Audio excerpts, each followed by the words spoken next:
Dunia saat ini sedang dihadapkan pada berbagai konflik yang berkecamuk. Perang di Ukraina memasuki tahun ketiga, sementara serangan Israel di jalur Gaza terus menelan korban jiwa, dengan ribuan warga Palestina yang terjebak dalam penderitaan berkepanjangan dari Yaman, Suriah, Iran, Irak, hingga konflik di seluruh Asia dan Afrika semakin menjadi-jadi, meninggalkan jejak kehancuran yang tak terhitung jumlahnya.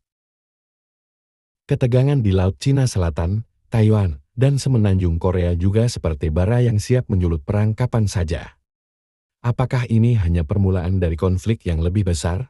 Ataukah dunia sedang menuju ke jurang perang yang lebih dahsyat? Di tengah kabut ketidakpastian, dunia seolah terperangkap dalam permainan catur politik raksasa, di mana setiap langkah membawa dampak yang mengancam perdamaian global. Di Amerika, persaingan menuju pemilihan presiden semakin memanas antara Kamala Harris dan Donald Trump.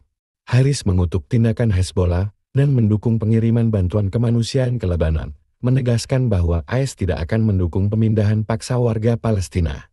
Trump berjanji untuk menekan Iran dan memperkuat hubungan dengan Israel, meyakini bahwa kembalinya ia ke kursi kepresidenan akan mengubah arah Timur Tengah secara signifikan.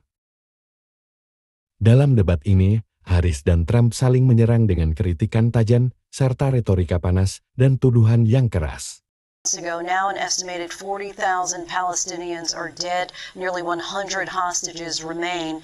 Just last week, Prime Minister Benjamin Netanyahu said there's not a deal in the making. President Biden has not been able to break through the stalemate. How would you do it? Well, let's understand how we got here.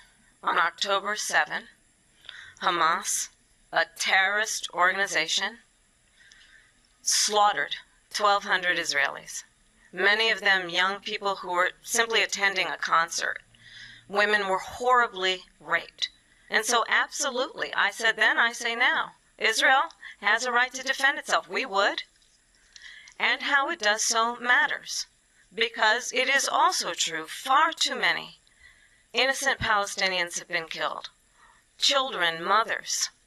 What we know is that this war must end. It must end immediately, and the way it will end is we need a ceasefire deal and we need the hostages out. But the one thing I will assure you always, I will always give Israel the ability to defend itself, in particular as it relates to Iran and any threat that Iran and its proxies pose to Israel. But we must have a two-state solution where we can rebuild Gaza, where the Palestinians have security, self-determination, and the dignity they so rightly deserve.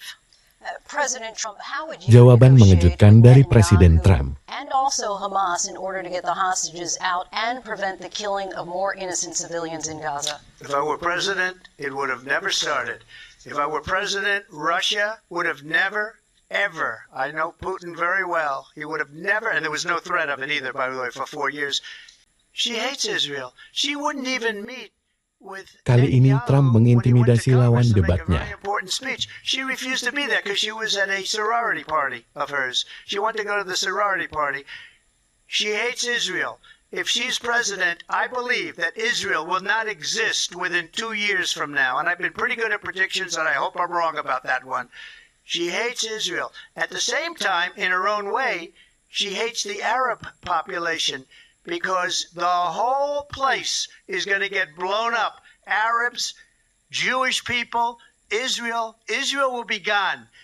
It would have never happened. Iran was broke under Donald Trump. Now Iran has $300 billion because they took off all the sanctions that I had. Iran had no money for Hamas or Hezbollah or any of the 28 different spheres of terror, and they are spheres of terror, horrible terror. Serangkaian polling baru menunjukkan Wakil Presiden Kamala Harris unggul tipis atas mantan Presiden Donald Trump di negara-negara bagian Blue Wall. Banyak peramal politik percaya bahwa negara-negara bagian ini sangat penting bagi Harris untuk mengamankan kursi kepresidenan. Polling Marisme dan Michigan dan Pennsylvania yang menunjukkan bahwa Harris unggul 2 poin dari lawannya Partai Republik dengan persentase 50% berbanding 48%. Polling pemilihan di Wisconsin menunjukkan Harris dengan keunggulan 3 poin, berakhir di angka 51% berbanding 48% untuk Trump. Semua hasil ini ada dalam margin kesalahan polling Maris, yaitu plus atau minus 3,4 poin untuk polling Michigan dan Pennsylvania, serta plus atau minus 3,5 poin untuk Wisconsin. Sedangkan untuk polling Pennsylvania Independen Harris unggul 15%. Siapakah yang benar-benar mengendalikan konflik ini? Mari kita telusuri lebih dalam, karena apa yang akan kita temukan mungkin lebih menegangkan daripada yang kita bayangkan.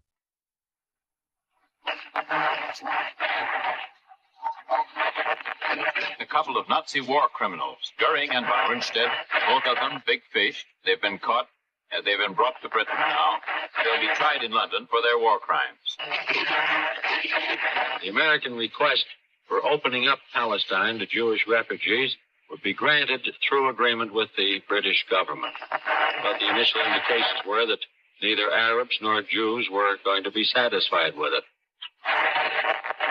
We've got to prepare a climate for peace, a climate of understanding and goodwill. The Human Rights Commission is expected to draft a Bill of Rights for all mankind that will serve as the conscience of the United Nations. Laid on fellowship of states, laid on a union strong and great. Humanity with all its tears, with all the hopes of future years, is hanging breathless on thy fate.